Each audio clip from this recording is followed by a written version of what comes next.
আজ নতুন একটি শাক ভাজি করে নিব। শাকটি কিন্তু দেখলে চিনি, এমনি কিন্তু নামটা জানি না। দেশি ধনেপাতা সাথে দিয়ে শাকটাকে ভাজি করে নিব। এই শাক নাকি খেতে অনেকটাই মজা। আমি আগে ছোটোবেলায় দেখতাম গ্রামে সবাই এটা ভাজি করে খেত, মাছ দিয়ে রান্না করে খেত। আমি কিন্তু কখনো খাইনি, তাই আজকে কিনে নিয়ে আসলাম। এনে কিন্তু ভাজি করে নিয়েছি। খেতে কেমন যেন হবে, মজাই হবে। শাকটার নামটা যদি কেউ জানেন তাহলে কিন্তু কমেন্ট করে বলবেন। সবাই কেমন আছেন? আসসালামু আলাইকুম। আমি Tanjum cooking, back to my channel. এই যে শাকটা কিন্তু দেখতে কালারটা অনেক সুন্দর। এই যে শাকের পাতাগুলো, আমি কিন্তু পাতাগুলো দেখে চিনি কিন্তু নামটা জানি না। এই যে পাতাগুলো, এগুলোকে কিন্তু এখন ভালো করে পরিষ্কার করে এরপরে কিন্তু কেটে নিব। কেটে ভালো করে ধুয়ে নিয়েছি। এবার রান্না করতে চলে আসলাম রান্নাঘরে। চুলায় শাক দিয়ে এরপরে পেঁয়াজ কুচি, রসুন কুচি, কাঁচামরিচ কুচি, লবণ দিয়ে ডেকে চুলায় বসিয়ে দিলাম। চুলাটাকে জ্বালিয়ে এবার কিছুক্ষণ নাড়াচাড়া দিয়ে দিব। এই যে শাকের থেকে পানি বের হয়ে গেছে, এই পানিতেই কিন্তু শাকটা সিদ্ধ হয়ে যাবে। এখানে আলাদা কোনো পানি দিতে হবে না। আলাদা পানি দিলে কিন্তু শাকের টেস্টটা থাকবে না,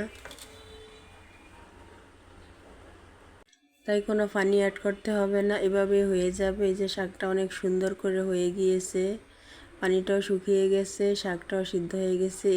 আমি এখানে একটি ডিম দিয়ে দিব।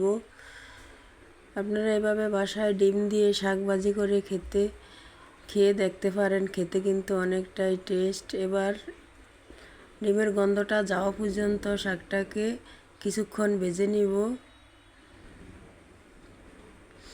আপনারা যারা আমার রান্নাগুলি দেখে আমার চ্যানেলটিকে সাবস্ক্রাইব করে আমার পাশে আছেন, তাদেরকে জানাই অসংখ্য ধন্যবাদ। আমার পক্ষ থেকে আছে অসংখ্য ভালোবাসা, অসংখ্য দোয়া আপনাদের প্রতি। এবার শাকটাকে বাগার দিয়ে নিব। কড়াইতে তেল দিয়ে দিলাম, দিয়ে দিব রসুন কুচি,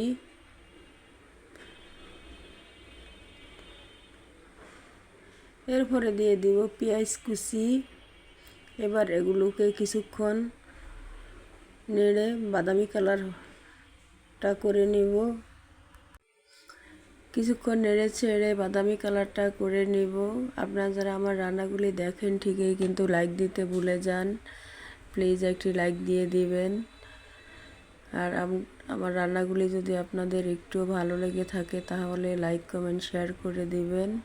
আর যারা আমার রান্নাগুলি দেখেন কিন্তু আমার চ্যানেলটিকে সাবস্ক্রাইব করে আমার পাশে থাকেন না, আপনাদের প্রতি অনুরোধ।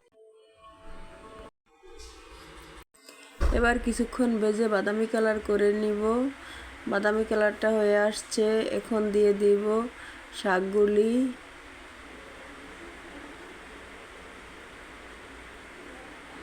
শাকগুলি দিয়ে কিছুক্ষণ নাড়াচাড়া দিয়ে দিব।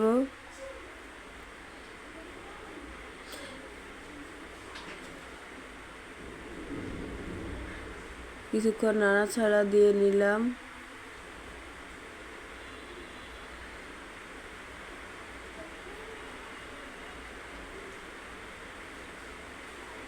আপনাদের মূল্যবান সময়গুলি নষ্ট করে আমার রান্নাগুলি যারা দেখেন তাদের প্রতি রইল আমার পক্ষ থেকে অনেক ভালোবাসা, অনেক দোয়া।